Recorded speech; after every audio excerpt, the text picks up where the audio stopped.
We've all had that moment where we said something we instantly regretted, something so mortifying we wished we could disappear. For Trevor Barnes, a hard-working single dad just trying to get through life, that moment came when he was alone with Sienna Caldwell, a powerful millionaire businesswoman. He accidentally said the most inappropriate thing imaginable to her. He expected anger, maybe even fury. But what happened next shocked him completely. Sienna didn't yell or storm out. Instead, she looked at him with a calm smile and said something so unexpected that it left Trevor standing there speechless, his whole world turned upside down. What could she possibly have said that changed everything between them? Before we jump back in, tell us where you're tuning in from, and if this story touches you, make sure you're subscribed, because tomorrow I've saved something extra special for you. The alarm clock's insistent beeping pulled Trevor Barnes from a dreamless sleep at 5:30 in the morning. He reached over and silenced it with the practiced efficiency of a man who had been doing this same routine for the past 3 years. The other side of the bed remained untouched, the pillow still perfectly positioned as it had been since Catherine passed away. Some mornings that empty space felt like a physical ache. Other mornings, like this one, it was simply a fact of life, something he had learned to accept the way you accept the changing seasons. Trevor sat up and rubbed his face, feeling the rough stubble on his jaw. 42 years old, and some days he felt twice that. The house was quiet, the kind of peaceful silence that exists only in the hour before children wake. He treasured these moments, though he would never admit how lonely they could be. He padded down the hallway in his worn pajama pants and t-shirt, past the closed doors of his children's rooms. Autumn's door had a hand-painted sign that read, "Princess Autumn's Castle," in wobbly letters she had carefully traced when she was 6. She was 8 now, gap-toothed and full of questions about everything. Breeson's door was covered in posters of athletes and a basketball hoop that had seen better days. At 11, his son was caught in that awkward space between childhood and adolescence. Still young enough to want his father's approval, but old enough to pretend he didn't need it. The kitchen was Trevor's domain in the early morning hours. He started the coffee maker, a machine that Catherine had bought 7 years ago that somehow kept working, despite his certainty that it would give up any day now, and began pulling out ingredients for breakfast. Oatmeal for himself, because it was cheap and filling. Cereal for the kids, because mornings were easier when he didn't have to negotiate every meal. While the coffee brewed, Trevor moved to the window above the sink and looked out at his backyard. The grass needed mowing. The fence needed a coat of paint. The vegetable garden Catherine had lovingly tended had long since become overrun with weeds, though he kept telling himself he would get to it. Beyond the fence, he could see Mrs. Kowalski's house, her kitchen light already on. The 76-year-old widow kept similar hours to his own, and sometimes Trevor wondered if she was as lonely as he was, or if she had simply made peace with solitude in a way he hadn't yet managed. The coffee finished brewing with a final hiss and gurgle. Trevor poured himself a cup in his favorite mug, a Father's Day gift from 3 years ago with "World's Best Dad" printed on the side. The letters were fading now, worn away by countless trips through the dishwasher. He took his coffee black, not because he preferred it that way, but because buying cream and sugar felt like an unnecessary expense when he could spend that money on things the kids needed. At 6:15, he heard the first stirrings from upstairs. Autumn was always the early riser, bouncing out of bed with an energy that Trevor could barely remember possessing. Her feet thundered down the stairs, and she appeared in the kitchen doorway, wearing mismatched pajamas and her hair sticking up in every direction. "Morning." "Daddy," she said, wrapping her arms around his waist in a fierce hug. "Morning." "Sweetheart," Trevor replied, kissing the top of her head.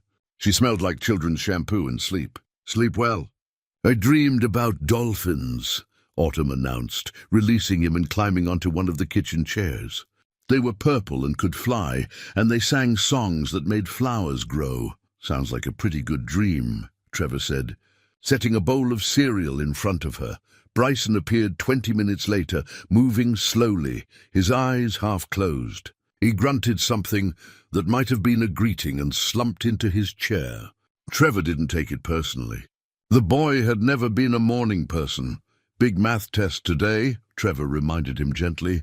Bryson nodded, picking at his cereal without much interest. "I studied, I know you did. You're going to do great." After breakfast, the morning routine unfolded with choreographed precision.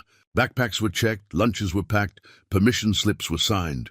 Trevor had become efficient at single parenthood out of necessity, though there were still days when he felt like he was barely keeping his head above water. At 7:45, they piled into his truck, a 15-year-old Ford that had nearly 200,000 miles on it, but still ran reliably. Trevor dropped Autumn at the elementary school first, watching until she disappeared into the building. Then he drove Bryson to the middle school, where his son offered a quick "see you later" before joining the stream of students heading inside. With the kids safely delivered, Trevor drove across town to his workshop. He had converted his garage into a carpentry business 5 years ago, back when Catherine was still healthy, and they had dreamed about him eventually quitting his construction job to work for himself full-time. That dream had come true, though not in the way they had imagined. When the medical bills started piling up, Trevor had taken the leap out of desperation rather than ambition. The workshop was his sanctuary. The smell of sawdust and wood stain, the feel of smooth pine or rough oak beneath his hands, the satisfaction of creating something beautiful and functional from raw materials. This was where Trevor felt most like himself. The walls were lined with tools, some inherited from his father, others collected over years of work. In the corner sat his most prized possession, a wooden toolbox that Catherine had given him on their 10th anniversary. On the lid, Autumn had drawn a picture of their family when she was 5, stick figures holding hands. A yellow sun in the corner, everyone smiling. Trevor ran his hand over the drawing now. The pencil lines faded, but still visible. Catherine's stick figure stood between him and the children, her round head topped with long hair. Autumn had insisted on drawing a crown on her mother's head because "Mommy is like a queen." The memory made Trevor's throat tighten. He shook his head, clearing away the emotion, and turned his attention to the day's work. He had 3 projects in various stages of completion: a dining table for the Hendersons, a bookshelf for old Mr. Peterson, and a custom cabinet for a new client. The work was steady if not lucrative. He made enough to cover the mortgage, keep food on the table, and chip away at the medical debt that still haunted him 3 years after Catherine's death. His business partner, Garrett, arrived around 9:30. Garrett was a decade younger than Trevor, all enthusiasm and optimism, with a talent for finishing work and an endless stream of terrible jokes. They had met on a construction site 7 years ago and had maintained an easy friendship despite their differences. "Morning, boss," Garrett called out, setting his tool bag down with a thud. "Ready to make some sawdust?" "That's the plan," Trevor replied. "How's Christine?" "Pregnant and craving pickles with ice cream," Garrett said, grinning. "I'm telling you, this baby is going to come out weird," Trevor laughed. "That's how it works. Wait until she starts craving combinations that shouldn't exist in nature." They fell into the comfortable rhythm of work, measuring and cutting, sanding and assembling. Garrett talked about the baby with a mixture of excitement and terror that Trevor remembered well. He offered advice when asked, keeping his responses practical and reassuring. What he didn't say was how much he envied Garrett's position, standing at the beginning of fatherhood with a partner by his side. Around noon, Mrs. Kowalski appeared at the workshop door carrying a covered dish. She did this once or twice a week, showing up with leftovers or baked goods, insisting that she had made too much. Trevor suspected she cooked specifically to bring him food, but he had learned not to argue. Mrs. Kowalski had been Catherine's friend first, helping her through the worst of the illness. After Catherine died, the older woman had quietly transferred that caretaking instinct to Trevor and the children. "Brought you some stew," she announced, setting the dish on his workbench. "And don't tell me you're not hungry." "You're too thin, Trevor Barnes." "You say that every time you see me," Trevor said, but the smell of beef and vegetables made his stomach growl. Because it's true every time, Mrs. Kowalski replied. She paused, then added carefully, "The church is having a charity fundraiser next month. Big fancy affair at the Riverside Hotel. They're looking for community members to attend. Support the cause?" Trevor kept his eyes on his lunch. "I'm not much for fancy affairs." "Catherine would want you to get out more," Mrs. Kowalski said gently. "She'd want you to have a life beyond work and the children." The mention of Catherine made Trevor set down his spoon. "I have a life. You have a routine," Mrs. Kowalski corrected. "There's a difference." She reached into her purse and pulled out an elegant cream-colored envelope. "I already bought you a ticket, non-refundable, so you might as well go." Trevor stared at the envelope. "Mrs. Kowalski, it's for the Children's Hospital," she interrupted. "The place that took such good care of Catherine. Don't you think that's a worthy cause?" That was a low blow, and they both knew it. Trevor took the envelope with a resigned sigh. "You play dirty. I play to win," Mrs. Kowalski said, patting his arm. "Wear something nice, and maybe smile once or twice. It won't kill you." After she left, Trevor opened the envelope and examined the invitation. Heavy cardstock, embossed lettering, date and time printed in elegant script. The fundraiser was in 3 weeks. The Children's Hospital had been kind to Catherine in those final months. If buying a ticket and suffering through one uncomfortable evening helped support that work, then Trevor could manage it. He tucked the invitation into his toolbox, next to the drawing his daughter had made. Catherine's stick-figure face seemed to smile up at him, and for a moment Trevor could almost hear her voice. "Go to the party, Trevor. You might even have fun." He doubted that, but he would go, for her. For the hospital.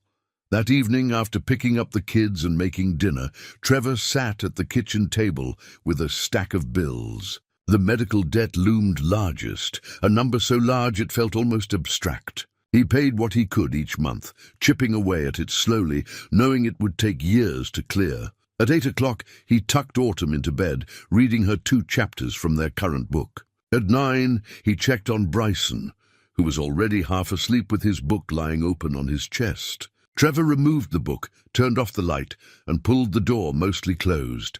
Finally alone, Trevor stood at the kitchen window, looking out at the dark backyard. He thought about the invitation, about the fundraiser he had agreed to attend. The prospect filled him with something close to dread, but he would go. He had given his word, and Trevor Barnes was a man who kept his promises. This was his life, predictable, manageable, safe. He had built it carefully from the ruins of his grief, constructing routines and boundaries that kept him and his children afloat. It wasn't exciting, but it was enough, or at least, and that's what Trevor told himself as he lay in the dark, trying not to think about how lonely he felt or how much longer he could keep pretending that simply surviving was the same as living. 3 weeks passed faster than Trevor would have liked. The night of the charity fundraiser arrived with the inevitability of a dental appointment he had been dreading. He stood in front of his bedroom mirror, adjusting his tie for the 4th time, feeling like an imposter playing dress-up in someone else's clothes. The suit was his only one, purchased 8 years ago for Catherine's cousin's wedding. It still fit, more or less, though the jacket felt tight across his shoulders from years of physical labor. He had polished his dress shoes until they gleamed, but they pinched his feet in ways his work boots never did. His hair, still damp from the shower, refused to cooperate despite his best efforts with a comb. "You look nice, Daddy," Autumn said from the doorway. She was already in her pajamas, having been bathed and fed by Mrs. Kowalski, who had agreed to stay with the children for the evening. "Thanks, sweetheart," Trevor said, though he felt anything but nice. He felt awkward and uncomfortable, like a carpenter forced into a business meeting. "Are you going on a date?" Autumn asked with the innocent curiosity of an 8-year-old. "No, just a charity event." "Raising money for the hospital, the one where Mommy was?" Trevor's throat tightened. "Yes, that one." Autumn considered this, then nodded solemnly. "Mommy would like that, out of the mouths of children." Trevor kissed her forehead. "You be good for Mrs. Kowalski." "I'm always good," Autumn said with complete sincerity, making Trevor smile despite his nerves. The Riverside Hotel was on the expensive side of town, where the streets were lined with old-growth trees and the buildings had actual architectural character. Trevor's truck looked comically out of place in the parking lot among the sleek sedans and luxury vehicles. He sat behind the wheel for a long moment, seriously considering turning around and going home. He could say he got sick, Mrs. Kowalski would understand, but no, he had made a promise. Trevor Barnes kept his promises. The hotel lobby was all marble and crystal, with lighting that seemed designed to make everything look golden and expensive. A sign near the elevators directed guests to the grand ballroom on the 3rd floor.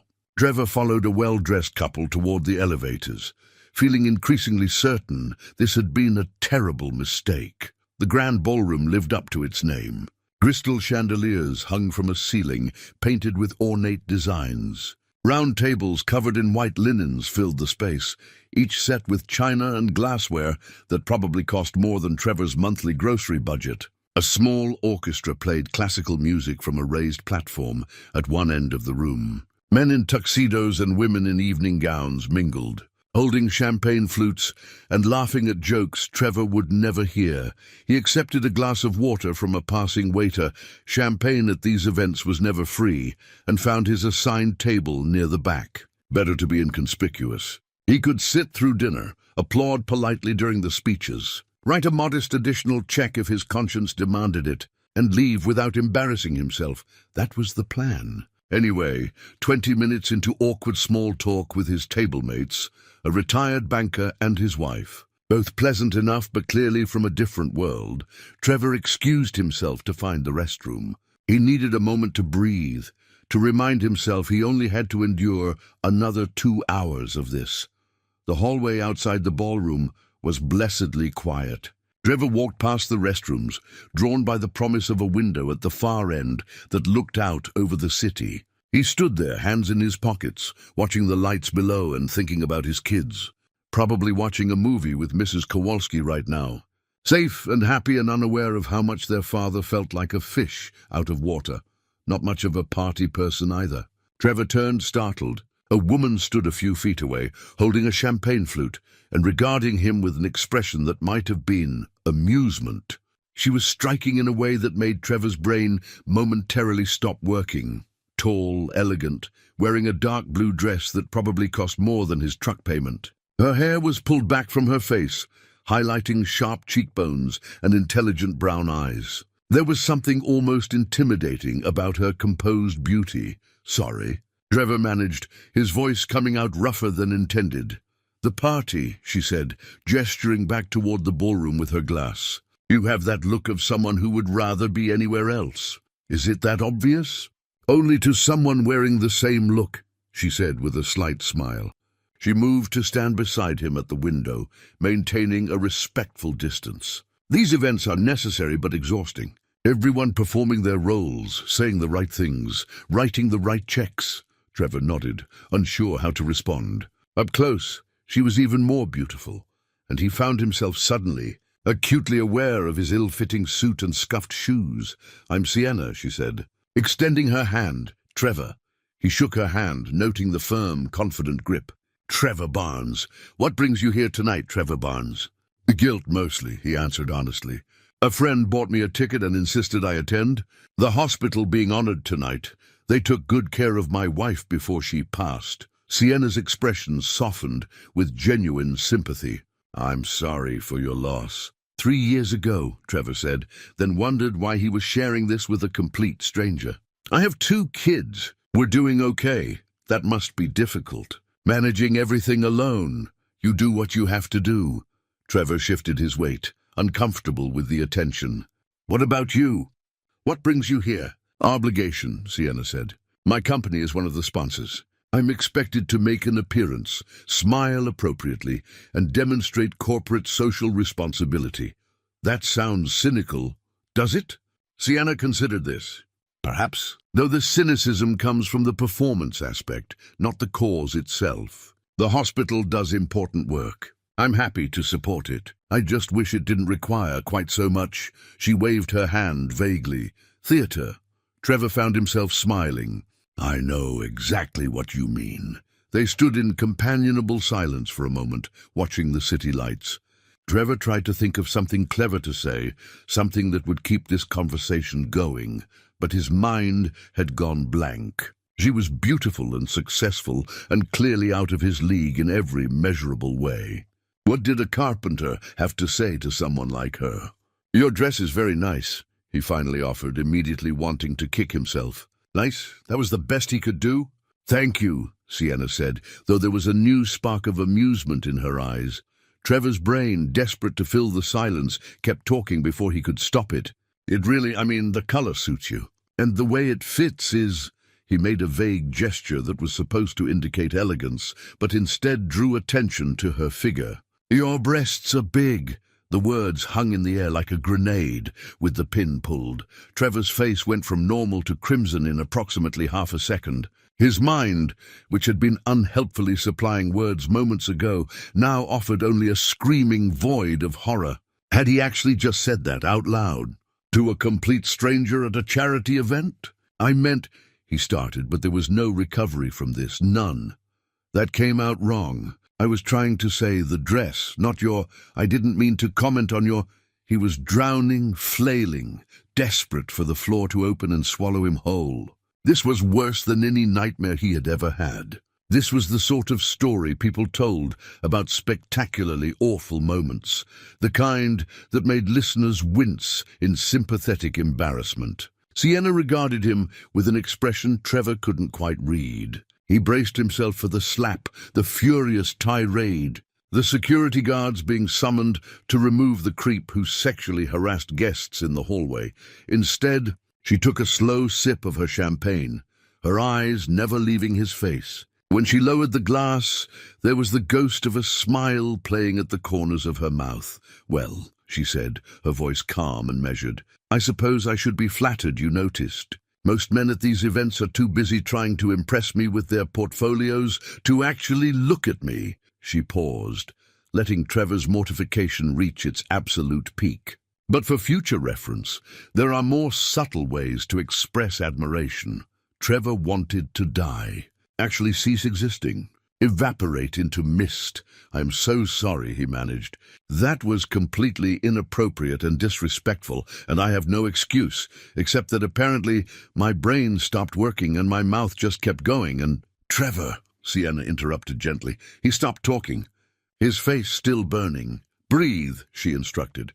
"You look like you're about to have a heart attack." Trevor took a shaky breath, then another. His hands were trembling. He had never been so mortified in his entire life. Sienna reached into her small evening bag and pulled out a business card. She held it out to him. "Call me," she said simply. Trevor stared at the card like it might be a trick. "I don't understand." "You're honest," Sienna said. "Painfully, embarrassingly honest. Do you know how rare that is in my world?" She pressed the card into his hand. "Call me, we'll have coffee. You can apologize properly, and I'll decide whether to forgive you. I don't—" "Why would you?" "Because you're interesting," Sienna said. She finished her champagne and set the glass on a nearby table. "And because I suspect you're a good man who just had a very bad moment. Everyone deserves a second chance." She glanced back toward the ballroom. "I should return before I'm missed." "Think about it, Trevor Barnes." She walked away, her heels clicking on the marble floor, leaving Trevor standing alone in the hallway, holding her business card and trying to process what had just happened. He looked down at the card. Embossed lettering, heavy stock. Sienna Caldwell, CEO, Caldwell Enterprises. A phone number. An email address. Trevor stood there for a long time, his embarrassment gradually giving way to confusion, then to something that might have been hope. She had given him her card. She had told him to call. Despite everything, despite his spectacular, mortifying failure at normal human interaction, she wanted to hear from him again. He tucked the card carefully into his jacket pocket and returned to the ballroom, his mind spinning. He barely remembered the rest of the evening, the speeches and the dinner and the polite applause. All he could think about was Sienna's calm smile, her unexpected grace, and the business card that felt like it was burning a hole in his pocket. What kind of woman responds to that kind of comment with an invitation to coffee? Trevor had no idea. But for the first time in 3 years, he found himself genuinely curious about someone, genuinely interested in what might happen next. It was terrifying and exhilarating in equal measure. The business card sat on Trevor's kitchen counter for 3 days, propped against the coffee maker, where he would see it every morning. Sienna Caldwell, CEO. The embossed letters seemed to mock him with their elegance and authority. Every time he looked at it, his face heated with the memory of what he had said, how spectacularly he had humiliated himself. "Call me," she had said. As if it were that simple, Trevor picked up the card for the 100th time, turning it over in his calloused fingers. The back was blank, pristine white cardstock that probably cost more per square inch than his breakfast cereal. What did a carpenter say to a CEO? What did a single dad from the working-class side of town say to a woman who ran an entire company and wore dresses that cost more than his monthly mortgage? "You're going to wear the ink off that thing if you keep staring at it," Garrett said from across the workshop. They were working on the Henderson dining table, but Trevor had been distracted all morning, pulling out the card every few minutes like a nervous tick. "I'm not staring at it," Trevor protested, setting the card down on his workbench. "Right, and I'm not watching you stare at it." Garrett wiped sawdust from his hands and walked over, picking up the card before Trevor could stop him. "Sienna Caldwell, CEO, fancy. Where'd you get this?" "The fundraiser," Trevor admitted. "I met her there?" Garrett's eyebrows rose. "You met a CEO? And she gave you her card?" He flipped it over, examining both sides. "Personal card, too, not just business contact. What did you do? Charm her with your winning personality?" "Something like that," Trevor muttered. "So why haven't you called her?" Trevor took the card back, returning it to his pocket. "Because it's complicated. It's a phone call, not brain surgery. You don't understand? Then explain it to me." Garrett leaned against the workbench, arms crossed. "Because from where I'm standing, a beautiful woman gave you her number and told you to call. And you're acting like it's a death sentence." Trevor was quiet for a long moment, running his hand over the smooth wood of the table they were building. "I made a fool of myself," he finally said. Said something completely inappropriate. The kind of thing that should have ended with security escorting me out. But it didn't? No, she just... Trevor shook his head, still not quite believing it himself. "She smiled and gave me her card and told me to call." Garrett whistled low. "She must have one hell of a sense of humor. Or she actually likes you. Why would someone like her like someone like me? Why wouldn't she?" Garrett countered. "You're a good guy, Trevor. Hard-working, honest, great dad. Maybe she's tired of all those slick corporate types and wants someone real." Trevor wanted to believe that, but the gap between their worlds felt too wide. "I wouldn't know what to say to her." "Start with hello," Garrett suggested. "Then maybe I'm sorry for being an idiot. Women appreciate apologies. After that, just be yourself. Being myself is what got me into this mess, and being yourself is what made her give you her number." Garrett clapped him on the shoulder. "Look, you can stand here overthinking this for another week, or you can make the call. What's the worst that could happen? She could laugh at me, tell me she was just being polite, or she could say yes to coffee and you might actually enjoy yourself for once." Garrett returned to his work. "But you'll never know if you don't try." That evening, after the kids were in bed, Trevor sat at his kitchen table with his phone and Sienna's card. The house was quiet, except for the hum of the refrigerator and the distant sound of a neighbor's television through the walls. He had already rehearsed what he would say, had written down bullet points on a scrap of paper like he was preparing for a business presentation. He dialed the number before he could talk himself out of it. The phone rang once, twice, 3 times. Maybe she wouldn't answer. Maybe she had already forgotten about him. The awkward carpenter who had said something mortifying, and "This is Sienna." Her voice was exactly as he remembered, calm, professional, with an undertone of warmth. Trevor's prepared speech evaporated from his mind. "Hi," he managed. "This is Trevor Barnes from the fundraiser. I'm the one who..." He couldn't bring himself to say it out loud. "I remember," Sienna said, and he could hear the smile in her voice. "I was wondering if you would call. I'm sorry it took a few days." I wasn't sure if you were serious. I'm always serious about coffee invitations, Sienna said. Are you free this week? Trevor's heart was pounding so hard he was certain she could hear it through the phone. I could do Saturday morning. I have to drop my kids at their activities first, but after that I'm free. Saturday works. Do you know Bennett's Cafe on Maple Street? I can find it. 10 o'clock? 10 o'clock, Trevor confirmed, already making a mental note to look up the cafe and figure out what to wear. Did people dress up for coffee? Was this a date or just a friendly meeting? He had no idea. I'm looking forward to it, Sienna said. And Trevor? Yes? Try not to spend the next 3 days worrying about it. I don't bite, Trevor laughed despite himself. I'll do my best. After they hung up, he sat at the table for a long time, staring at his phone and trying to process what had just happened.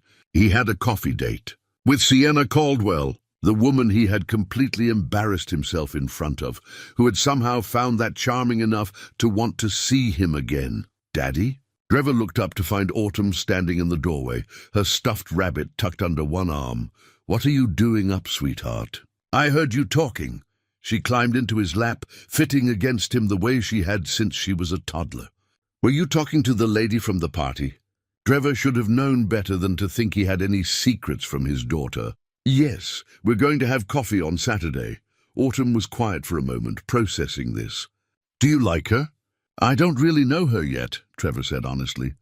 But I'd like to. Is she nice? She seems to be. Another pause. Would Mommy be okay with it? The question hit Trevor square in the chest. He tightened his arms around his daughter, breathing in the scent of her strawberry shampoo. I think Mommy would want me to be happy, he said carefully. And she would want you and your brother to be happy too. But that doesn't mean we forget about her or love her any less. Autumn nodded against his chest. Mrs. Kowalski says Mommy is always with us, even if we can't see her. Mrs. Kowalski is right. Okay. Autumn yawned, already half asleep. I hope the coffee lady is nice to you. Trevor carried her back to bed, tucking her in and kissing her forehead. When he returned to the kitchen, he picked up Sienna's business card one more time, running his thumb over the embossed letters. Saturday, coffee, a chance to apologize properly and maybe, just maybe, discover if there was something real beneath the awkward first impression. The thought terrified him. But it also made him feel something he hadn't felt in a long time. Anticipation. Not dread, not obligation, but genuine curiosity about what might happen next. Trevor placed the card in his wallet where it would be safe and headed upstairs to bed. He had 3 days to prepare, 3 days to worry. 3 days to convince himself this was either the best idea he'd ever had or the worst. Probably both. But Garrett was right about one thing. He would never know unless he tried. And for the first time since Catherine died, Trevor found himself willing to try, willing to step outside the comfortable, predictable routine he had built and see what else life might offer.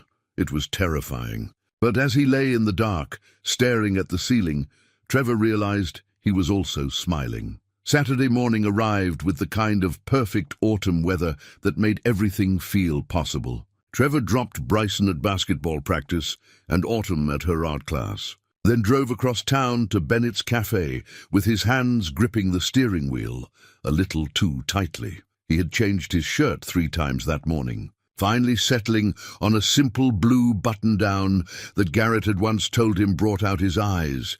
Not that Trevor put much stock in such things, but he needed all the help he could get. His jeans were his newest pair, which meant they were only 2 years old instead of 5. He had even trimmed his beard, though his hands had been shaking so badly he'd nearly taken off more than he intended. Bennett's Cafe was the kind of place Trevor would never have discovered on his own. Small, tucked between a bookstore and a flower shop, with bistro tables on the sidewalk and the smell of fresh-baked pastries wafting through the open door. It was charming in an effortless way that made Trevor feel immediately out of place. He arrived 10 minutes early and considered waiting in his truck, but that seemed cowardly. Instead, he went inside and ordered a black coffee, then claimed a table by the window where he could watch the street.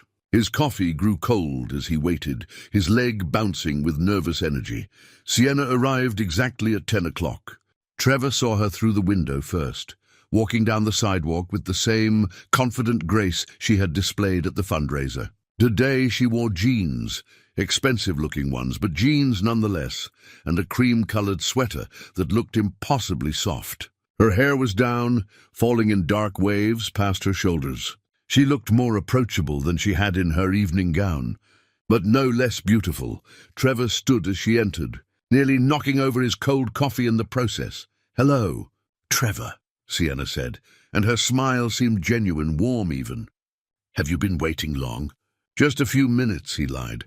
"Can I get you something?" "I'll order." "Please, sit." She returned a few minutes later with a cappuccino and a croissant, settling into the chair across from him with an ease that Trevor envied. He felt like every muscle in his body was coiled tight, ready to flee at the first sign of disaster. "So," Sienna said, wrapping her hands around her cup, "how have you been since the fundraiser?" "Mortified mostly," Trevor admitted. "I've replayed that conversation approximately 800 times, and it gets worse each time." Sienna laughed, a real laugh, not the polite titter he had heard at the fundraiser. "I appreciate your honesty. Though I suspect you're being too hard on yourself. I said something completely inappropriate to a stranger." "I don't think I'm being hard enough on myself." "You made an awkward mistake," Sienna corrected gently.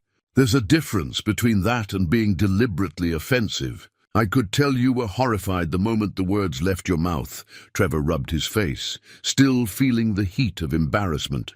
"That doesn't make it okay." "No," Sienna agreed. "But it does make it forgivable." She took a sip of her cappuccino, watching him over the rim. "Tell me about yourself, Trevor Barnes. What do you do when you're not attending charity fundraisers and accidentally insulting women?" The change of subject was a relief. "I'm a carpenter. Have my own small business. Work mostly on custom furniture and home renovations." "It's not glamorous, but it's honest work." "There's nothing wrong with honest work," Sienna said. "In fact, I'd argue it's becoming increasingly rare. What made you choose carpentry?" Trevor relaxed slightly, finding his footing in familiar territory. "My father was a carpenter. Taught me the trade when I was young.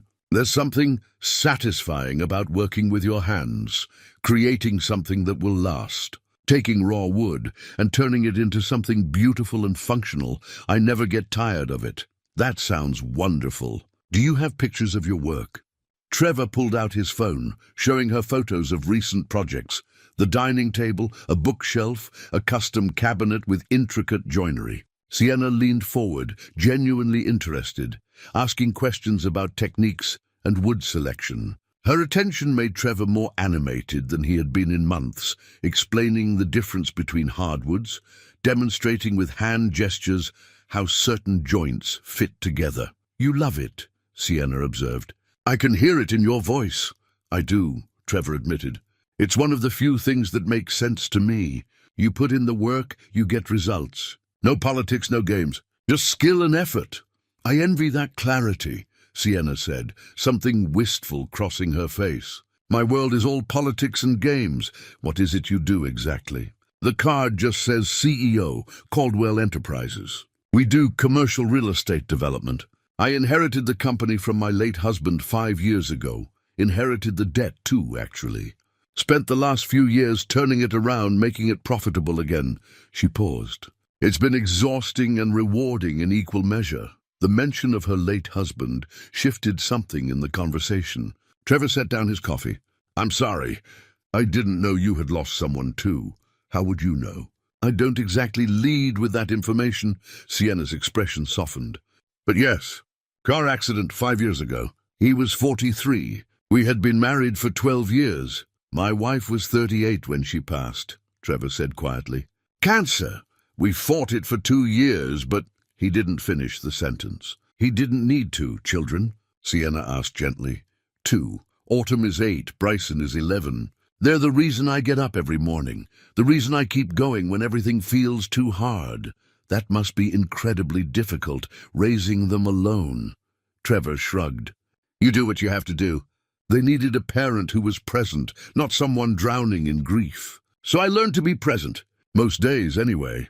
Sienna reached across the table, her hand resting near his but not quite touching. For what it's worth, I think you're doing something extraordinary. Building a business, raising 2 children, keeping everything together after loss. That takes real strength. I don't feel strong. Most days I feel like I'm barely holding it together. That's what strength looks like, Sienna said. It's not about never struggling. It's about getting up every day and trying anyway.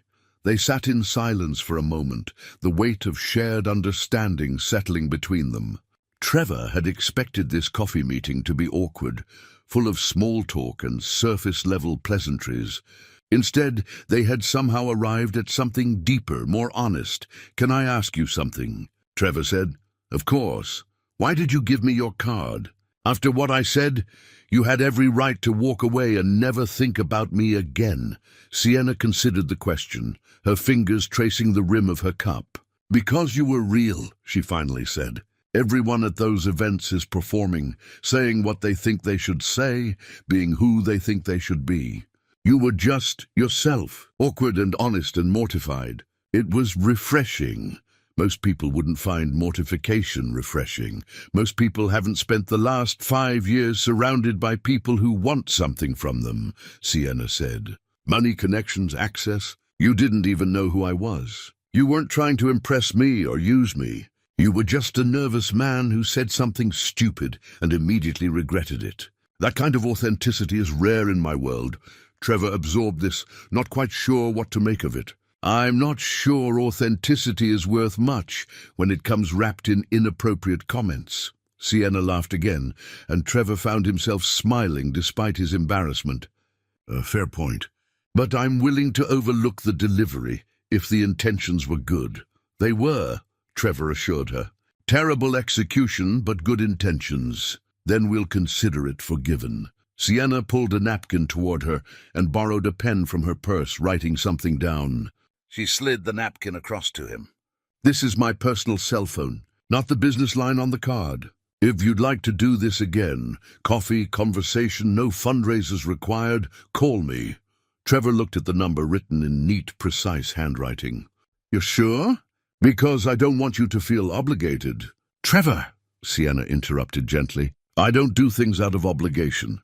If I didn't want to see you again, I wouldn't have answered when you called the first time."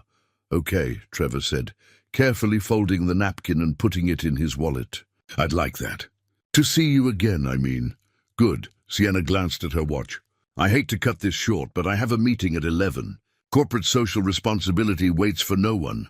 They walked out together, pausing on the sidewalk. The morning sun caught in Sienna's hair, and Trevor thought again how beautiful she was, how far outside his usual world. "Thank you for meeting me," he said, "and for giving me a second chance." "Thank you for calling," Sienna replied. "It took courage, I imagine." "Terrifying courage," Trevor admitted. "The best kind." Sienna touched his arm briefly, a gesture of warmth that made Trevor's heart skip. "I'll wait to hear from you." She walked away, and Trevor stood on the sidewalk watching her go, the napkin with her number feeling like a precious secret in his wallet. He had gone into this meeting expecting disaster, bracing himself for polite rejection or worse, pity. Instead, he had found connection, understanding, the possibility of something he hadn't even known he was looking for. As he drove to pick up his kids, Trevor found himself already thinking about when he could call her again, what they might talk about next. The future, which had felt so fixed and predictable just a week ago, suddenly seemed full of unexpected possibilities, and for the first time in 3 years, that didn't terrify him quite as much as it excited him. 3 weeks had passed since that first coffee meeting, and in that time, Trevor and Sienna had fallen into an easy rhythm. Coffee turned into lunch, lunch turned into dinner, and somewhere along the way, Trevor stopped feeling quite so much like he was impersonating someone who knew how to date. They talked on the phone most evenings after Trevor's kids went to bed. Conversations that stretched long into the night about everything and nothing, her frustrations with difficult clients, his pride in Bryson's improving grades, shared memories of their late spouses that no longer felt quite so painful to speak aloud. It felt natural, comfortable, right, which was exactly why. Trevor should have known something would complicate it. The invitation arrived on a Thursday afternoon, delivered to his workshop by courier. Heavy cream stock, formal lettering. Sienna Caldwell requests the pleasure of your company at the Caldwell Enterprises annual gala. Black tie, optional. Trevor stared at it for a long moment before calling her. "You sent me a formal invitation?" he asked when she answered. "I did," Sienna confirmed, sounding amused. "I wanted to make sure you had plenty of notice. These things require planning. Sienna, I can't. This is your company event. I'd be completely out of place." "You'll be my guest," she said simply. "And I'd very much like you to be there. But if you're uncomfortable, I understand." Trevor looked around his workshop, at the sawdust on his clothes and the calluses on his hands. The gap between his world and hers had never felt wider. What would people think? Your employees, your colleagues? "I don't particularly care what they think," Sienna said, though her tone had shifted slightly, becoming more guarded. "But I care what you think. If this is too much too soon, just tell me." Trevor heard the unspoken question beneath her words. Was he embarrassed to be seen with her? Ashamed of what they were building together? The answer was complicated. Not embarrassed of her, never that, but embarrassed of himself, of how he would look standing next to her in her world. "I'll go," he said, making the decision before he could overthink it. "But I'm warning you now, I'm going to feel like a fraud the entire time." "Then we'll feel like frauds together," Sienna said warmly. "I'll send you the details." The night of the gala arrived with Trevor's anxiety at an all-time high. He had rented a proper tuxedo this time, unwilling to embarrass Sienna with his ill-fitting suit. Garrett had helped him with the bow tie, insisting that clip-ons were unacceptable and teaching him how to tie it properly while offering a running commentary about Trevor's lack of formal wear knowledge. The event was being held at the Grandview Hotel, even more upscale than the Riverside. Trevor's truck looked absurd in the valet line behind sleek European cars and luxury sedans. The young valet who took his keys tried to hide his surprise. But Trevor saw it anyway, the quick assessment, the barely concealed judgment. He was already regretting this. The ballroom was magnificent in a way that made the charity fundraiser look modest. Ice sculptures, elaborate floral arrangements, a full orchestra, and what had to be 300 people in evening wear that probably cost more than Trevor made in a month. He accepted a champagne flute from a passing waiter, more for something to hold than any desire to drink, and tried to spot Sienna in the crowd. "Trevor!" She appeared at his side, stunning, in a floor-length silver gown that caught the light with every movement. Her smile was genuine, warm, and for a moment Trevor forgot his anxiety entirely. "You look beautiful," he said. "You clean up well yourself," Sienna replied, adjusting his bow tie with an intimacy that made Trevor's heart race. "Come on, let me introduce you to some people." The next hour was a blur of names and faces, of firm handshakes and polite conversation. Sienna kept him close, her hand occasionally touching his arm or the small of his back, grounding him. But Trevor couldn't help noticing the looks they received, the curious glances, the whispered conversations behind raised hands. "That's Trevor Barnes," he overheard one well-dressed man say to another near the bar. "Sienna's carpenter boyfriend. Can you imagine?" The other man chuckled. "Quite the step down from Richard, wouldn't you say? Though I suppose she wants someone she can control this time." Trevor's face burned. He set down his champagne and walked quickly toward the exit, needing air, needing space, needing to be anywhere but here, where he was so obviously out of place. He made it to the terrace before Sienna caught up with him. "Trevor, wait, I heard them," he said, not turning around. "The men at the bar. And they're not wrong, are they? I must step down. A carpenter crashing a CEO's party. Those men are idiots," Sienna said firmly. "And their opinions mean nothing to me. But they're your colleagues, your peers. This is your world, Sienna, and I don't belong in it." Trevor finally turned to face her. "Look at me. I rent a tuxedo once a year and feel like I'm playing dress-up. You wear gowns that cost more than my mortgage payment, like they're everyday clothes. We're from different planets. We're from different backgrounds," Sienna corrected. "That's not the same thing, isn't it? Because right now it feels exactly the same. Trevor ran his hand through his hair, frustration making his voice sharper than he intended. Why are you even with someone like me? You could have anyone. Someone who knows which fork to use at dinner. Someone who doesn't have to look up what black tie optional means. Sienna's expression hardened slightly. Is that really what you think? That I'm with you because I can't do better? I think you're with me because I'm safe, Trevor said.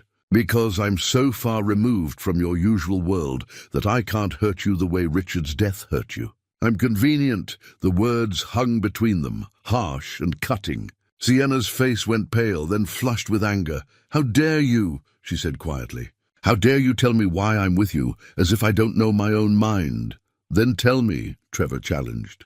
Tell me why a millionaire businesswoman wants anything to do with a working-class single dad who can barely make ends meet.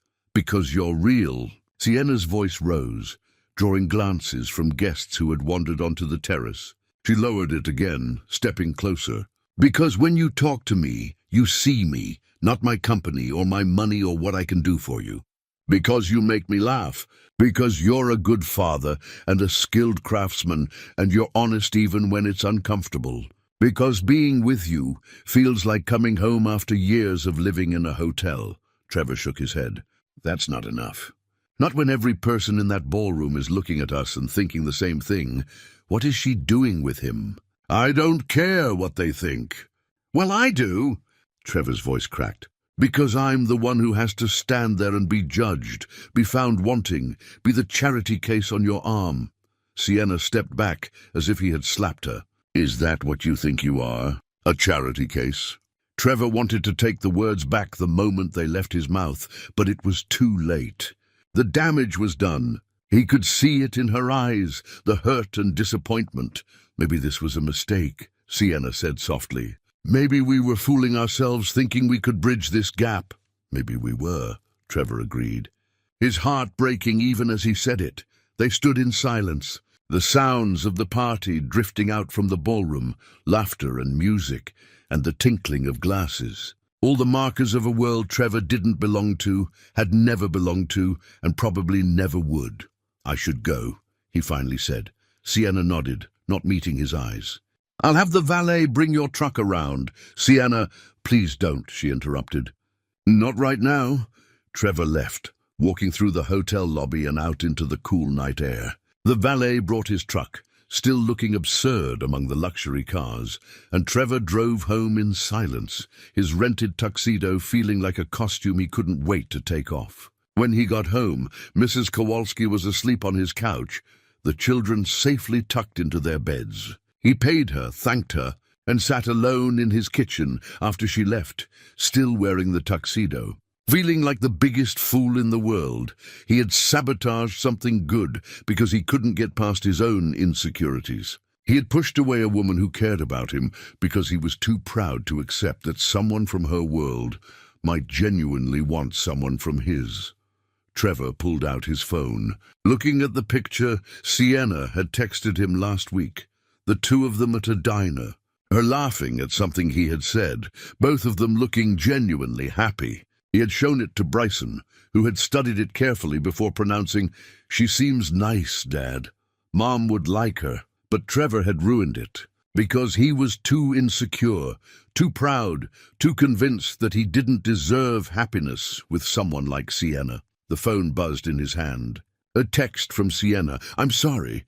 I pushed too hard, too fast. You were right. We're from different worlds. Maybe that's too much to overcome."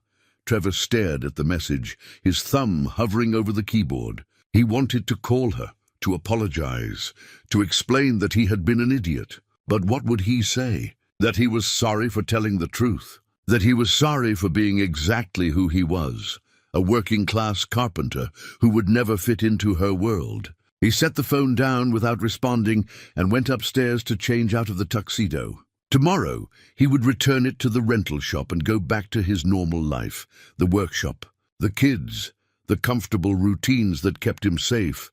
But as he lay in bed that night, all Trevor could think about was Sienna's hurt expression, her anger and disappointment, and the terrible certainty that he had just thrown away the first real happiness he'd felt in 3 years.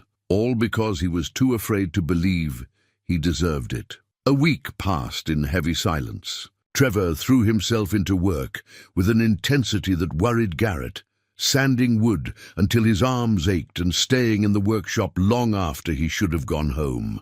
The napkin with Sienna's personal number remained in his wallet, but he couldn't bring himself to look at it. The kids noticed his mood, though they approached it differently. Autumn asked direct questions. "Are you sad, Daddy? Did you and Miss Sienna have a fight?" While Bryson simply stayed closer than usual, offering quiet companionship without demanding explanations. On Saturday morning, Trevor was working on a bookshelf when his phone rang. For a moment, his heart leaped, hoping it was Sienna. Instead, it was Mrs. Kowalski. "You need to come over," she said without preamble. "I have something to show you." 20 minutes later, Trevor sat in Mrs. Kowalski's living room, holding a cup of tea he hadn't asked for, while the older woman bustled around looking for something. "Ah, here it is," she said, returning with a worn photo album. She sat beside him and opened it to a page marked with a ribbon. "That's my Harold and me, 45 years ago." Trevor looked at the photograph. A young Mrs. Kowalski stood next to a broad-shouldered man in work clothes, both smiling at the camera. They looked happy, comfortable together. "He was a factory worker," Mrs. Kowalski said. "I was a schoolteacher. My parents thought I was marrying beneath myself. Said I should wait for a professional man, someone with better prospects." Trevor looked up at her. "What did you do?" "I married him anyway," Mrs. Kowalski said simply, "because I loved him, and because what other people thought didn't matter as much as what we had together. 45 years we had before the cancer took him. 45 good years, Trevor. Not perfect, not easy, but good." Trevor set down his tea. "This is about Sienna. Of course it's about Sienna. You've been moping around like someone died." Mrs. Kowalski closed the album. "Catherine wouldn't want this for you. She'd want you to be happy. It's not that simple. It's exactly that simple. You care about this woman. She cares about you. The rest is just noise." Trevor stood and walked to the window. "You don't understand. We're from completely different worlds. She's wealthy, successful, runs a whole company. I'm a carpenter who can barely pay his bills. And she knows all of that and chose you anyway," Mrs. Kowalski said. "So the real question is, why can't you choose her?" Trevor didn't have an answer for that. That afternoon, he picked up Autumn from her friend's house and drove home in contemplative silence. As they pulled into the driveway, Autumn said, "Can we invite Miss Sienna over for dinner sometime?" Trevor's hands tightened on the steering wheel. "We're not seeing each other anymore, sweetheart. Why not?" "It's complicated. That's what grown-ups always say when they don't want to explain things," Autumn observed with 8-year-old wisdom. "Did you have a fight?" "Sort of. You should apologize." "That's what you always tell us to do when we fight with our friends." Trevor smiled despite himself. "It's not that simple." "Why not?" Autumn unbuckled her seatbelt. "Bryson says you probably messed it up because you're afraid of being happy again. He says you feel guilty about Mommy." Trevor turned to look at his daughter. "Bryson said that?" "He talks to me sometimes. About grown-up stuff." Autumn opened her door. "I think he's right. I think you're scared. But Daddy, Mommy wouldn't want you to be scared. She'd want you to be happy." After Autumn went inside, Trevor sat in the truck for a long moment. Out of the mouths of children. Both of his kids had seen what he'd been too stubborn to admit, that he was sabotaging his own happiness out of guilt and fear. That evening, after the children were in bed, Trevor sat at his kitchen table and pulled out his wallet. He removed the napkin with Sienna's number and unfolded it carefully. The ink had started to fade slightly from being carried around for weeks, but the numbers were still clear. Next to it, he placed his wedding ring, Catherine's ring, which he kept in a drawer upstairs. He had taken it off 2 years ago when he finally accepted she wasn't coming back, but he had never been able to let it go entirely. Trevor looked at both items, the napkin representing his future, the ring representing his past. For the first time, he understood that honoring Catherine's memory didn't mean staying frozen in grief. It meant living the kind of full, loving life she would have wanted for him. He picked up his phone and started typing a text to Sienna, then stopped. This wasn't something he could say in a message. This required courage. The kind of courage Catherine had shown fighting her illness. The kind of courage his children showed every day, adapting to life without their mother. Sunday afternoon found Trevor standing outside Sienna's house, his heart pounding. It was a beautiful home in an expensive neighborhood, exactly what he would have expected. He had driven past it twice before finally parking and walking to the door. He rang the bell before he could lose his nervous. Sienna answered wearing casual clothes, jeans and a sweater, and her expression, when she saw him, was carefully neutral. "Trevor, I'm an idiot," he said without preamble. "Can we talk?" She hesitated, then stepped aside. "Come in." Her living room was elegant but warm, with comfortable furniture and family photos on the mantel. Trevor noticed one picture in particular, a younger Sienna with a handsome man, both smiling. "Richard, presumably, what did you want to talk about?" Sienna asked, not sitting, not inviting him to sit. Trevor took a deep breath. "I was wrong. At the gala, I was wrong about everything. I projected my own insecurities onto you, assumed you were with me for reasons that made sense to me, rather than trusting what you told me. And I'm sorry." Sienna's expression softened slightly, but she didn't speak. "The truth is," Trevor continued, "I'm terrified. Terrified that I'm not good enough for you, that I'll embarrass you, that this won't work. But I'm more terrified of losing what we have, because I'm too proud to try." He paused. "My daughter told me I'm scared of being happy again. She's 8 years old, and she figured out what took me weeks to understand." "What did you understand?" Sienna asked quietly. "That loving you doesn't mean I loved Catherine any less. That moving forward isn't betraying the past. And that you deserve someone who's brave enough to meet you halfway, instead of running away when things get difficult." Sienna was quiet for a long moment. "You hurt me," she finally said. "At the gala. The things you said, I know, and I'm sorry. I don't need you to fit into my world, Trevor. I need you to let me into yours." She crossed her arms. "I need you to trust that when I say I care about you, I mean it. Not because you're safe or convenient, but because of who you are." "I do trust you," Trevor said.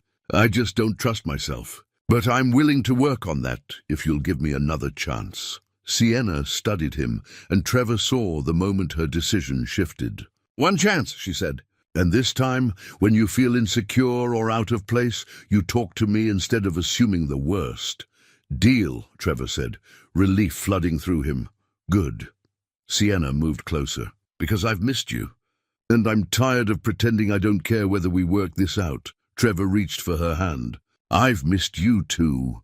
They stood there, holding hands in her elegant living room, and for the first time since the gala, Trevor felt like they might actually have a chance. 2 months passed, in a kind of cautious happiness. Trevor and Sienna rebuilt their relationship on more honest foundations, learning to navigate their different worlds with patience and humor. Sienna came to his workshop and watched him work, asking questions about joinery and wood grain. Trevor attended smaller gatherings with her colleagues, gradually becoming more comfortable in situations that once terrified him. The children warmed to Sienna as well. Autumn adored her immediately, showing off her artwork and chattering endlessly about school. Bryson remained more reserved but polite, watching carefully to see if this woman would hurt his father or prove herself trustworthy. It was Bryson who inadvertently changed everything. Trevor was in his workshop on a Wednesday afternoon when his phone rang. The school calling during class hours was never good news. He answered immediately. "Mr. Barnes, this is Principal Whitmore. Bryson is fine, but I need you to come to the school. There's been an incident." 20 minutes later, Trevor sat in the principal's office while Bryson slumped in the chair beside him, his knuckles scraped and his shirt torn. The other boy, an 8th grader named Tyler, sat with his parents across the room, sporting a bloody nose. Bryson threw the first punch, Principal Whitmore explained. "That's automatic suspension per school policy." "What did Tyler say to him?" Trevor interrupted. "Mr. Barnes, no, I want to know what was said that made my son, who has never been in a fight in his life, throw a punch." The principal sighed. "Tyler made some unkind comments about you and Miss Caldwell, about your relationship." Trevor's jaw tightened. "What kind of comments?" Bryson spoke for the first time, his voice thick with anger and shame. "He said you were dating her for money. That you were using her because we're poor. He called you, the boy's voice cracked. He called you a gold digger who was taking advantage of a rich widow. The room went very quiet. Trevor looked at his son, really looked at him, and saw the pain beneath the anger. Bryson wasn't just defending Trevor's honor. He was defending their family, their dignity, everything they had built in the 3 years since Catherine died. "I'm sorry, Dad," Bryson whispered, "but I couldn't let him say those things about you." Trevor put his arm around his son's shoulders. "We'll discuss appropriate responses later, but I understand why you did it." That evening, after serving Bryson's suspension and having a long talk about violence not being the answer, Trevor called Sienna. He'd been putting off this conversation for weeks, but Tyler's cruel words had forced his hand. "Can you come over tonight?" he asked. "After the kids are asleep? We need to talk." Sienna arrived at 9:30, her expression concerned. Trevor led her to the kitchen and made tea neither of them would drink. "Bryson got suspended today," Trevor began. "Got in a fight defending my honor." He told her what Tyler had said, watching her face tighten with anger. "That's horrible," Sienna said. "Those poor boys, having to hear that garbage." "It's not garbage, though," Trevor interrupted quietly. "Not entirely. People are talking, Sienna, about us, about the gap between our situations. And they're not entirely wrong to wonder." Sienna set down her teacup with a sharp click. "We've been through this, Trevor. I thought you were past worrying about what people think." "I am. Mostly, but my kids aren't, and they shouldn't have to defend our relationship to their classmates." Trevor ran his hand through his hair. "And there's something I haven't told you. Something I should have told you from the beginning." Sienna's expression shifted to wariness. "What? I'm in debt."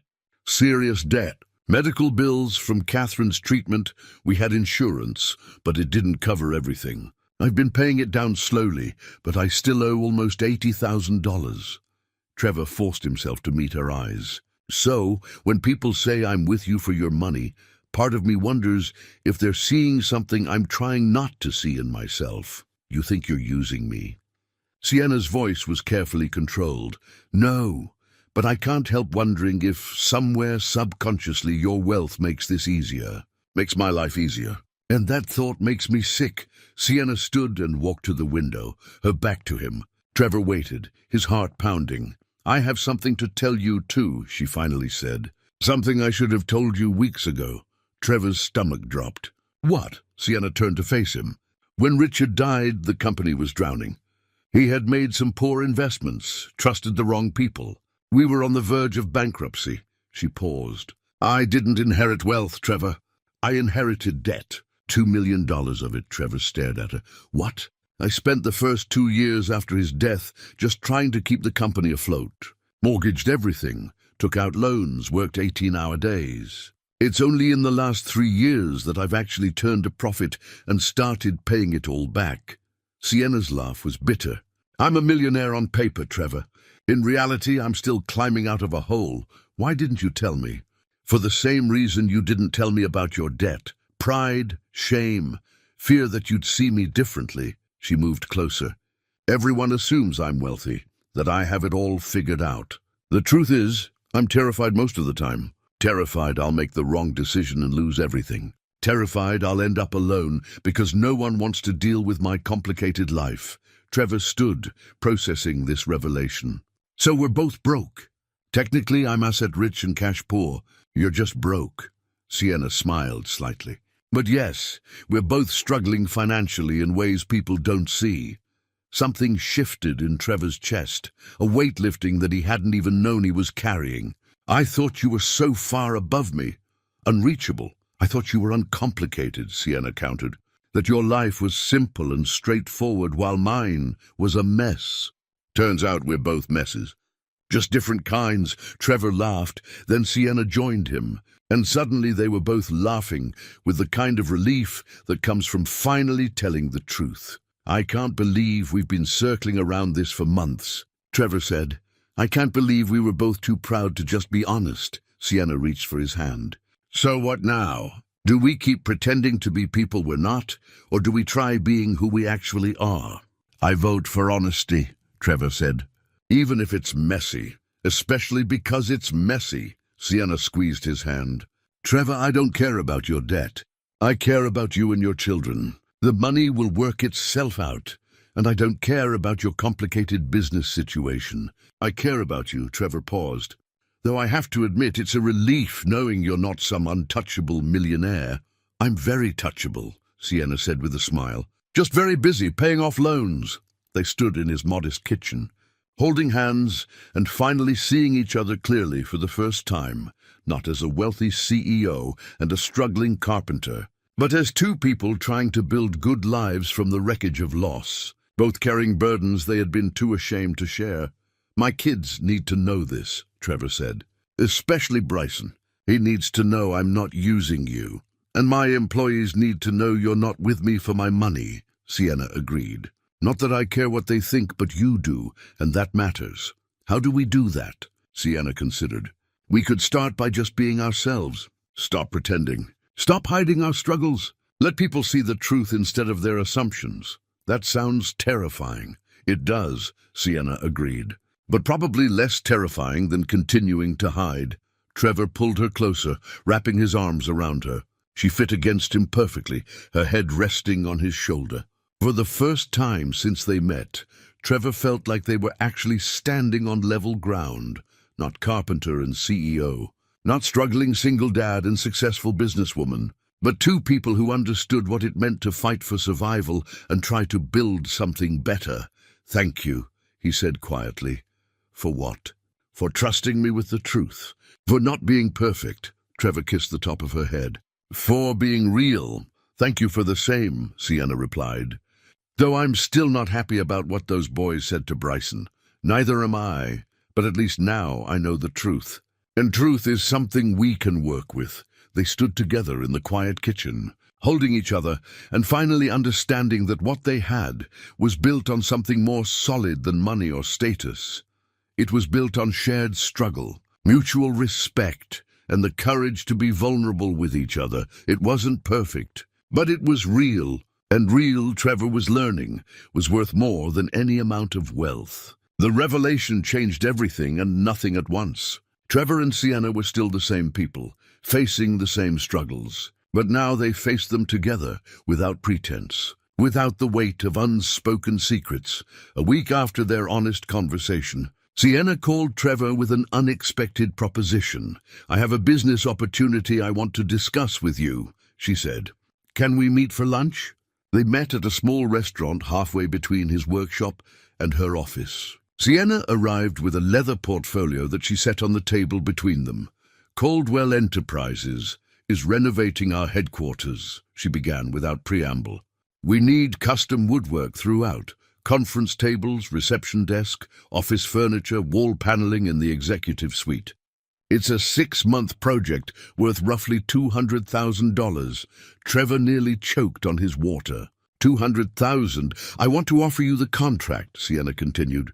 But I need you to understand something first. This isn't charity. I've seen your work. I've watched you in your workshop. You're talented, Trevor. More than talented, you're an artist. This project needs someone with your skill level. Sienna, let me finish. She opened the portfolio, showing him sketches and specifications. I've already had 3 other carpentry firms submit bids. All of them are more expensive than what I'm offering you, and none of them have your eye for detail. This is a legitimate business opportunity, but I need to know if you can see it that way, or if your pride will get in the way. Trevor studied the plans, his craftsman's eye immediately seeing the possibilities. The work was complex, demanding, exactly the kind of challenge he loved. It would also solve his financial problems in one stroke, enough to pay off the medical debt and have money left over to expand his business, maybe even hire additional help. What would people say? He asked quietly. You're bored, your employees. They'd say you're giving your boyfriend a sweetheart deal.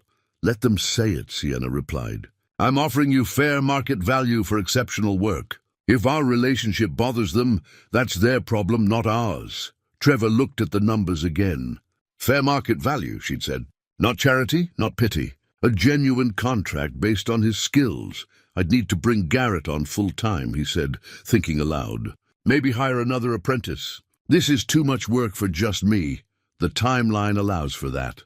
And there's a provision in the contract for hiring additional skilled labor. Sienna leaned forward.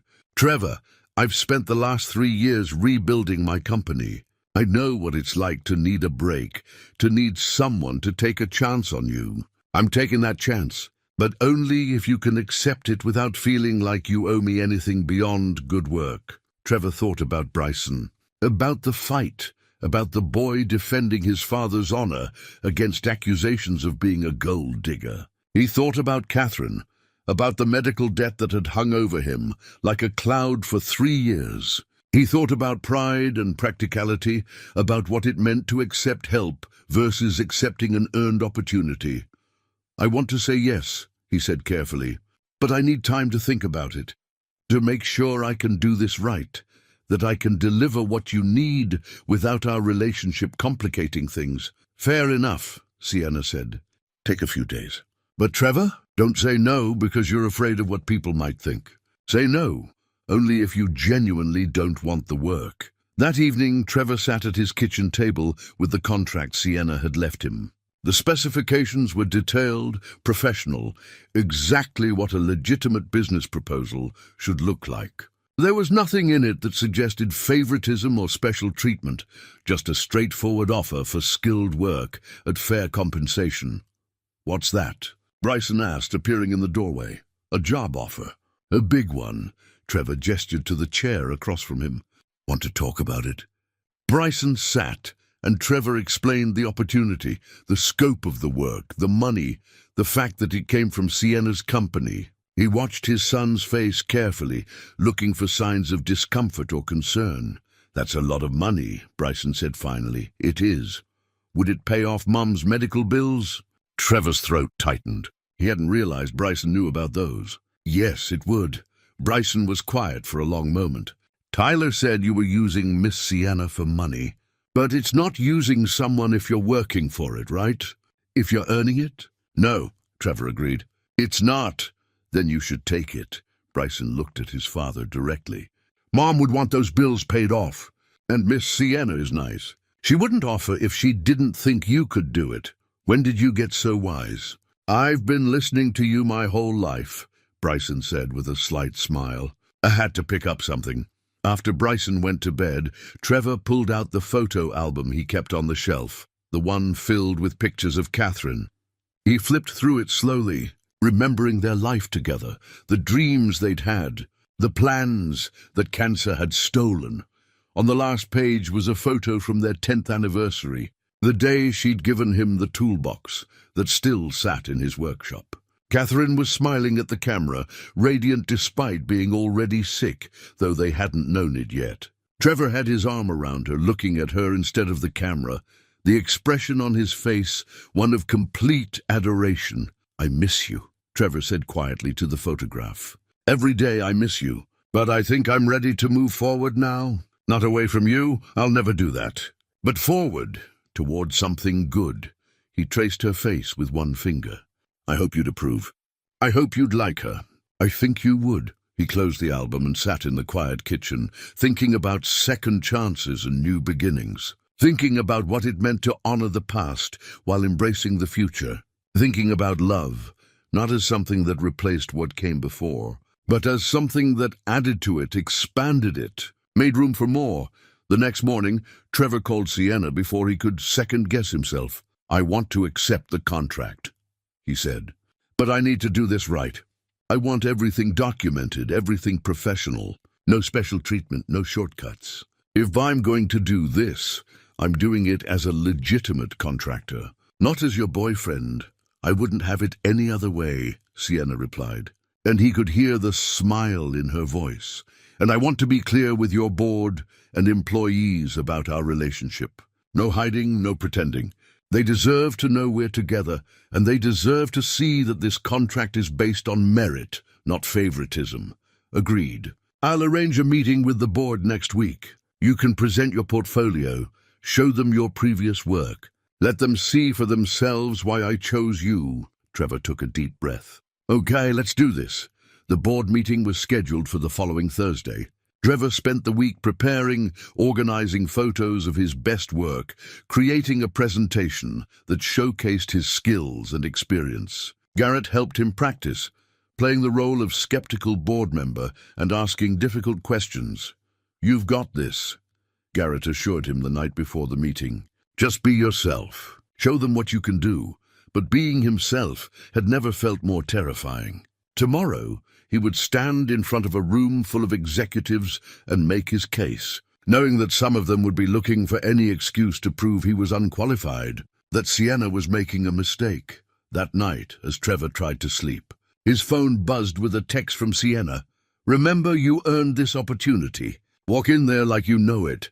Trevor smiled in the darkness. She was right.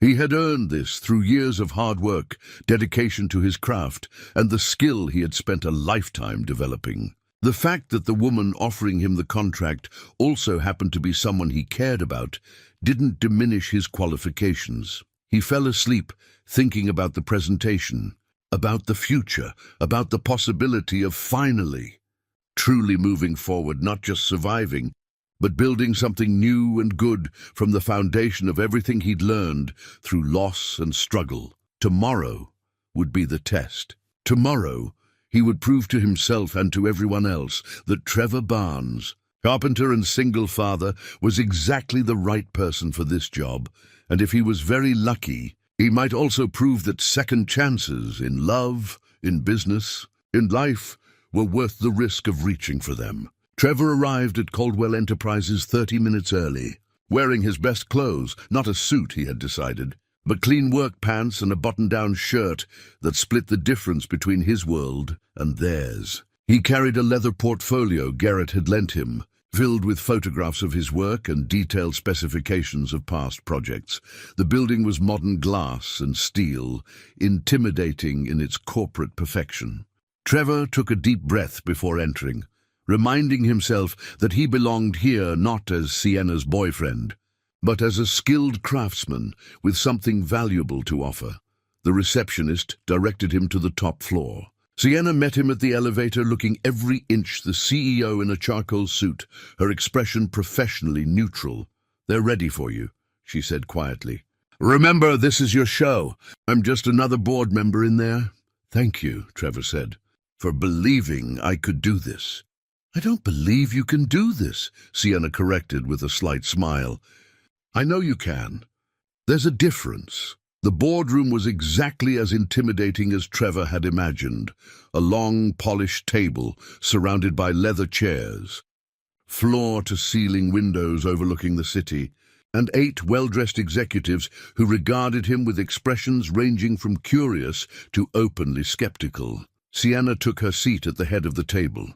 "Thank you all for coming. I've asked Trevor Barnes to present his qualifications for the headquarters renovation project." "Trevor?"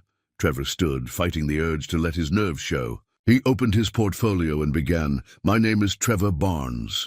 I've been a carpenter for 24 years, trained by my father, who was a master craftsman for 40 years before that. I specialize in custom woodwork, furniture, built-ins, architectural details." He passed around photographs of a dining table he'd made, the grain of the walnut catching the light beautifully. "This piece took me 6 weeks. Every joint is hand-cut mortise and tenon, no nails or screws. It'll last 100 years or more." One board member, a stern-looking woman named Patricia, examined the photo closely. "Impressive craftsmanship. But this is residential work. Our project is commercial scale." "Yes, ma'am," Trevor acknowledged. "But the principles are the same. Quality materials, precise measurements, attention to detail. I've also done commercial work." He showed photographs of the custom reception desk he'd built for a law firm, the built-in bookshelves for the public library. "I understand this project is larger than anything I've done before. That's why I've already spoken with 2 experienced carpenters about bringing them on. Garrett Chen, my current partner, and Walter Crane, who has 30 years of commercial experience."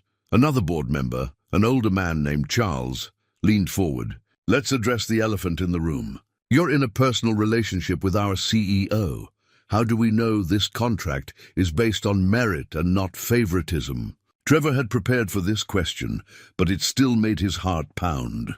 "You don't," he said honestly. "Not yet. That's why I'm here, to prove I can do the work. I'm not asking you to trust me based on who I know. I'm asking you to evaluate me based on what I can deliver. And if we decide you're not qualified," Patricia asked, "then you should choose someone else," Trevor said simply.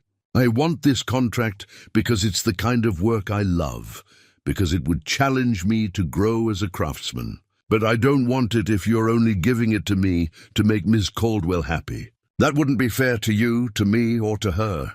The room was silent for a moment. Trevor could feel his shirt sticking to his back with nervous sweat, but he kept his expression steady. Charles spoke again. "You mentioned bringing on additional help. How would you manage a team on a project this size?" Trevor relaxed slightly, back on familiar ground. "I'd start by creating detailed plans for each phase of work. The reception desk and conference tables would be built in my workshop, then installed on site. The built-in shelving and wall paneling would be measured and fitted on location. I'd assign specific tasks based on each craftsman's strengths. Garrett excels at finishing work, while Walter has extensive experience with large-scale installations. For the next 20 minutes, Trevor answered questions about timelines, materials, contingency plans. He showed sketches he'd made based on the specifications, explaining his vision for how traditional craftsmanship could be integrated into a modern corporate space. Finally, Sienna spoke. "Thank you, Trevor. If you'll wait outside, we'll discuss and call you back in." Trevor gathered his materials and left, his hands shaking now that the adrenaline was fading. He sat in the waiting area, staring at the city beyond the windows, trying to read meaning into every sound from the boardroom. 20 minutes later, the door opened. Patricia emerged and gestured him back inside. Trevor returned to find the board members in various states of contemplation. Sienna's expression was carefully neutral, giving nothing away. Charles cleared his throat. "Mr. Barnes, we've discussed your presentation. Before we make our decision, I have one final question." Trevor's heart sank. Here it came, the rejection, the polite explanation of why they needed someone more experienced. "If we approve this contract," Charles continued, "and problems arise during the project, how would you handle conflicts of interest given your relationship with Ms. Caldwell?" Trevor met his gaze steadily. "The same way I'd handle any client relationship, with professionalism and honesty. If there's a problem, I'd address it directly. Miss Caldwell would expect nothing less." Charles nodded slowly, then looked around the table at his fellow board members. One by one they nodded. "Then congratulations, Mr. Barnes," Charles said. "Pending contract negotiations, you have the job."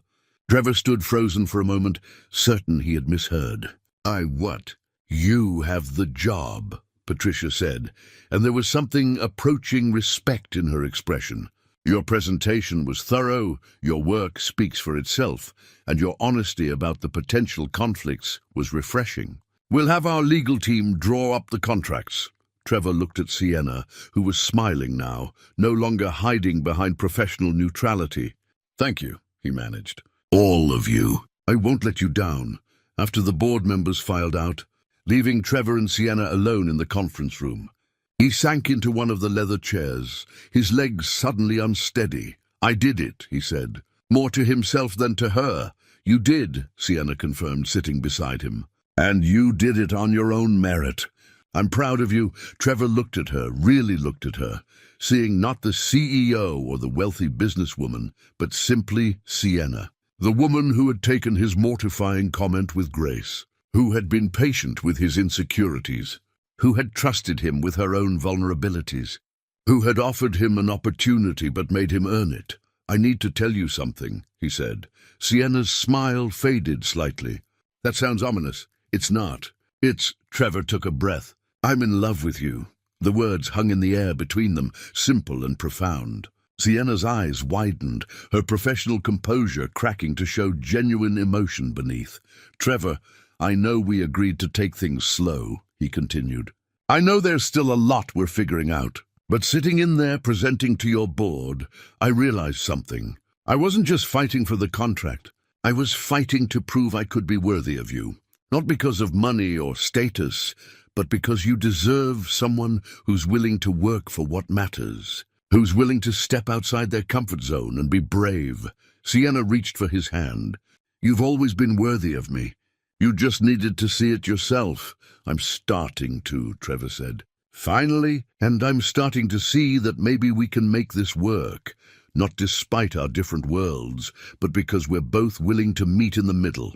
I love you too, Sienna said softly. I think I have since that first coffee, when you were so nervous you could barely hold your cup steady, when you showed me pictures of your work and your whole face lit up, when you talked about your children like they were the center of your universe. Trevor pulled her closer. I'm terrified, he admitted, of screwing this up, of not being enough. You're enough, Sienna interrupted firmly. More than enough. And I'm terrified too, of losing you, of having found something real and somehow ruining it. But I'd rather be terrified with you than safe and alone. They sat together in the empty boardroom, holding hands and letting the weight of their confessions settle around them. Outside the windows, the city stretched endlessly, full of people living their own complicated lives, fighting their own battles, searching for their own moments of connection. The kids need to know, Trevor said eventually, about us, about how serious this is. Are you ready for that? Trevor thought about Autumn's innocent questions, about Bryson's protective instincts, about the conversation he'd had with Catherine's photograph. I think so.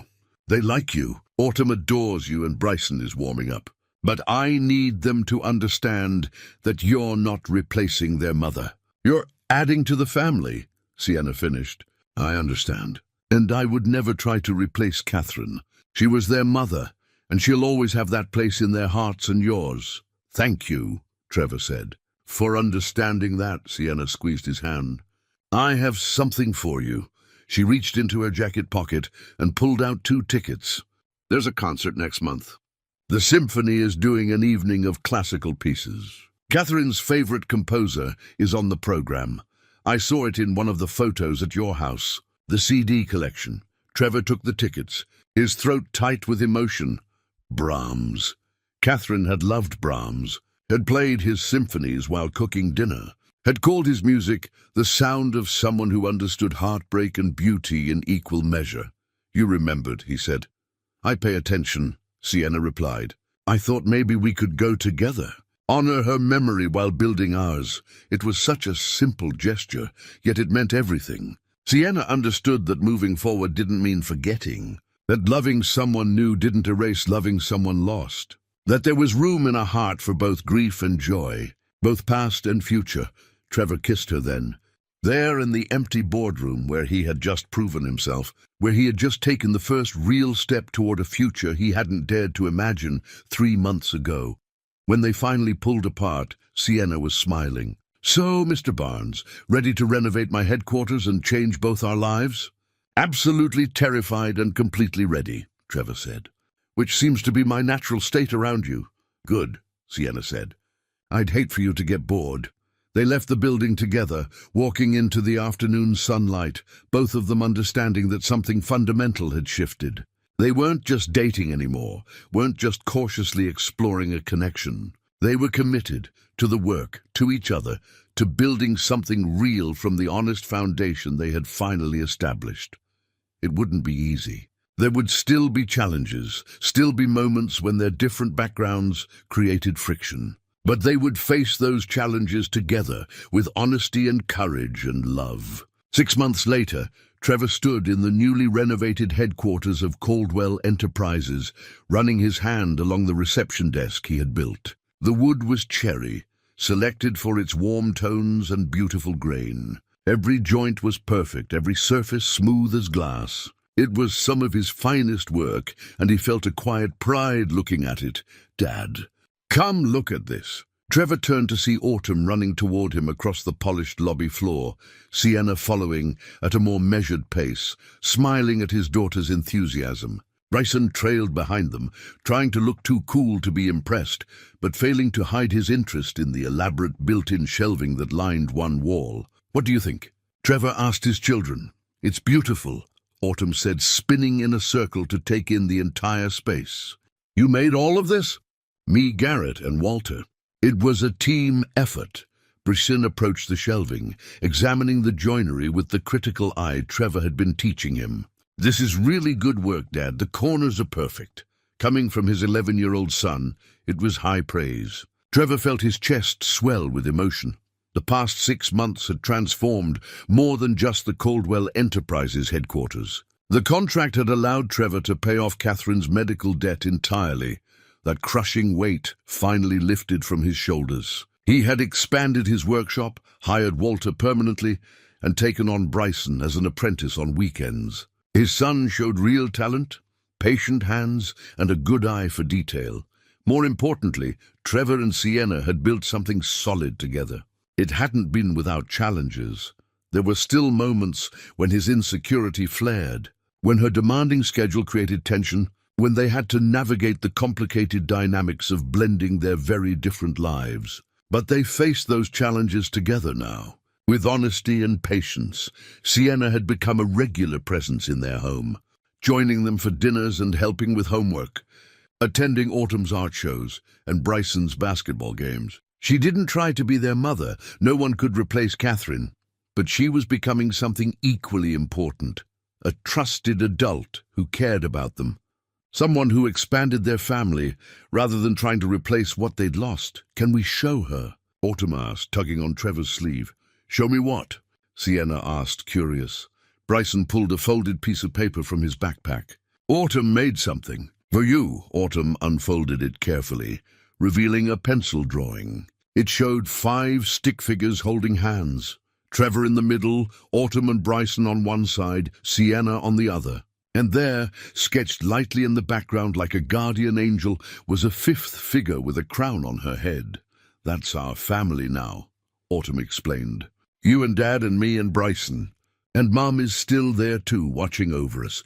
Mrs. Kowalski says that's how it works. The people we love never really leave." Sienna's eyes filled with tears. She knelt down to Autumn's level. "This is the most beautiful thing anyone has ever given me. May I keep it?" "That's why I made it for you," Autumn said matter-of-factly.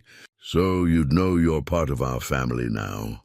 Sienna looked up at Trevor, and he saw in her expression everything he felt: gratitude, joy, and the bittersweet awareness that good things often come wrapped in complicated emotions. She stood and carefully folded the drawing, holding it like the treasure it was. "Thank you," she said to Autumn. "I'll put this somewhere very special." That evening, after the children were in bed, Trevor and Sienna sat on his back porch, watching the stars emerge in the darkening sky. Mrs. Kowalski's light was on across the fence, and somewhere down the street someone was playing music. "Autumn's drawing," Sienna said quietly. "Did you see it coming?" "With her? Never. She has a way of cutting straight to the heart of things." Trevor reached for Sienna's hand. "But she's right. You are part of our family now." "If you want to be, I want to be," Sienna confirmed. "Though I never imagined my life would look like this. Single dad, 2 kids, a modest house with a fence that needs painting." "Having regrets?" Trevor asked, only half joking. "Not a single one."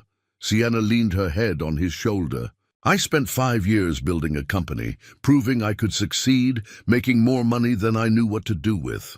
And I was miserable, lonely, going through the motions. Then I met a carpenter who said something inappropriate at a party, and everything changed." Trevor laughed. "I'm never going to live that down, am I?" "Never," Sienna agreed cheerfully. "It's part of our story now. The mortifying beginning that led to everything else." They sat in comfortable silence, and Trevor thought about the journey that had brought them here, from that awkward encounter at the fundraiser to this moment of peaceful contentment. He thought about Catherine, about the love they'd shared and the grief that had nearly consumed him. He thought about his children, resilient and brave, learning to open their hearts again. He thought about Sienna, who had been patient with his fears and generous with her trust. "I'm happy," Trevor said, surprised by the simple truth of it. "For the first time in 3 years, I'm actually happy." "Me too," Sienna replied. "Scared and hopeful and happy all at once." "That sounds about right." Inside the house, Trevor's phone buzzed with a photo from Mrs. Kowalski. It was Autumn's drawing, which Sienna had shown her earlier. The message read, "Catherine would be so proud of all of you." This is exactly what she would have wanted. You building a beautiful life. The children thriving, everyone loved and cared for. Trevor showed the message to Sienna, and they both smiled through tears. Life wasn't perfect. There would still be struggles, still be moments of doubt and difficulty. But sitting here on his back porch, with Sienna's hand in his children safe asleep inside, the medical debt finally paid, and work that fulfilled him, Trevor understood that perfect wasn't the goal. Real was the goal. Honest was the goal. Love in all its messy, complicated, beautiful forms was the goal, and somehow, against all odds, he had found it again, not in spite of his awkward beginning with Sienna, but perhaps because of it, because sometimes the most mortifying moments lead to the most meaningful connections, and sometimes saying exactly the wrong thing to exactly the right person changes everything. Trevor kissed the top of Sienna's head and looked up at the stars, feeling Catherine's presence in the gentle breeze, in the laughter of his children, in the second chance at happiness he had almost been too afraid to reach for.